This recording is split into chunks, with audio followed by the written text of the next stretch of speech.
बैठक में नीति आयोग की उस बैठक में मैं भी मौजूद था और ये सरासर गलत इल्जाम है कि किसी का माइक वहां पे बंद कर दिया गया। पहली बात तो जब ये विपक्ष बोलता है कि माइक बंद कर दे, उस माइक का कंट्रोल वहां पे बैठे किसी भी व्यक्ति के हाथ में नहीं होता है, उस व्यक्ति के खुद के हाथ में होता है। ना लोकसभा में, ना राज्यसभा में, ना ऐसी किसी बैठकों में। ऐसी बैठक में माइक सामने लगा होता है, ऑन ऑफ का स्विच सामने ही होता है। तो ये बात बोलना सरासर झूठ है जब कोई ये बोलता है कि मेरा माइक बंद कर दिया गया। हाँ, हर मुख्यमंत्री को, क्योंकि समय की बाध्यता थी, ओपन एंडेड अगर डिस्कशन को रखा जाता तो संभवतः हफ्तों तक ये बैठक ही चलती रहती।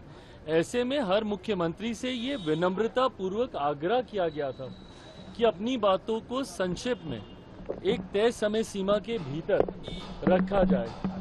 जब वो समय सीमा पूरी हुई, सिर्फ एक रिमाइंडर के तौर पर उनको जरूर, जैसे तमाम मुख्यमंत्री को दोबारा से नोटिफाई किया गया कि भाई आपका समय समाप्त हो रहा है, इस तरीके से। बट उसके बाद जिस तरीके से बंगाल की मुख्यमंत्री ममता बनर्जी जी एकदम से उत्तेजित होकर उस बैठक को बीच में ही छोड़कर चली गई, मुझे लगता है ये आचरण गलत है।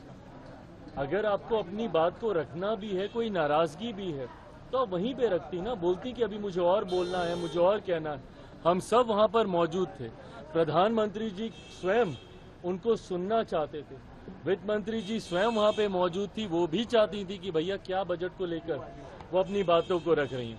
बट जिस तरीके से उनका आचरण था, इससे ऐसा लगता है कि विपक्ष की पहले से ही ये सोची समझी एक रणनीति का ये हिस्सा था कि वो जाएंगी, हंगामा खड़ा करेंगी और नीति आयोग जिस मकसद के साथ हम लोग वहां पर बैठे थे, उसके मकसद को डाइवर्ट कर सिर्फ अपनी ओर पूरा ध्यान केंद्रित करने के उद्देश्य से ये इस तरीके की कार्रवाई की गई है। कांग्रेस के साथ 4 सीएम ने बैठक को अटेंड नहीं किया, कहा बॉयकॉट कर दिया, और उन्होंने कहा कि हमारे साथ बाकी स्टेट के साथ नाइंसाफी हुई है जिस तरीके का बजट आया है। भाई मेरी समझ के परे है। अगर आपको ऐसा लगता भी है, किसी भी राज्य को अगर ऐसा लगता है कि उनके साथ नाइंसाफी हुई है, तो यही वो उचित फोरम है ना। नीति आयोग की बैठक ही वो मंच है जहां पर जाकर आप प्रधानमंत्री जी के समक्ष अपनी शिकायतों को आप रख सकते थे। इस मंच पर जाकर अपना ऐतराज आप दर्ज करा सकते थे, अपनी आपत्ति आप दर्ज करा सकते थे। और जो लोग ये बोलते हैं कि हम लोग के साथ भेदभाव हुआ, पहली बार देश में एक ऐसा बजट एक लंबे समय के बाद देखने को मिला जिसने पिछले 10 सालों में देश की मजबूत होती अर्थव्यवस्था का लाभ जनता को पहुंचाने का काम किया।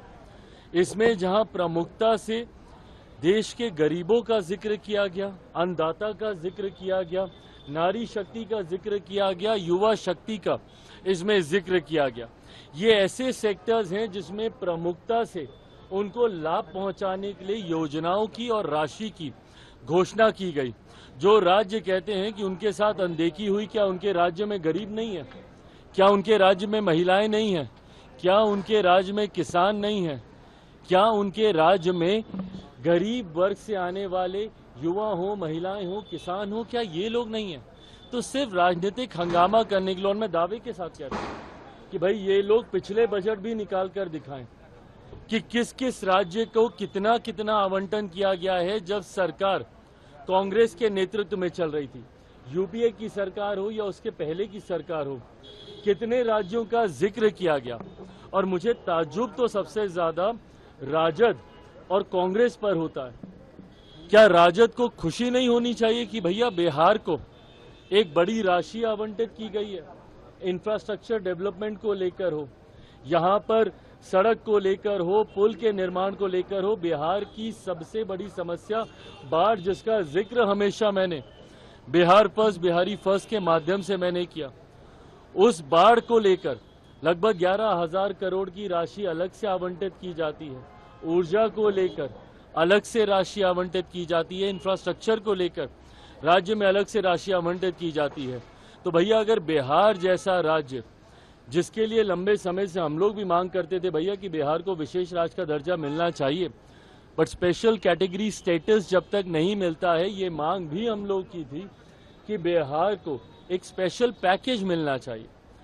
आज मैं धन्यवाद करूंगा माननीय वित्त मंत्री जी का, और विशेष तौर पर मैं धन्यवाद करूंगा मेरे प्रधानमंत्री आदरणीय नरेंद्र मोदी जी का।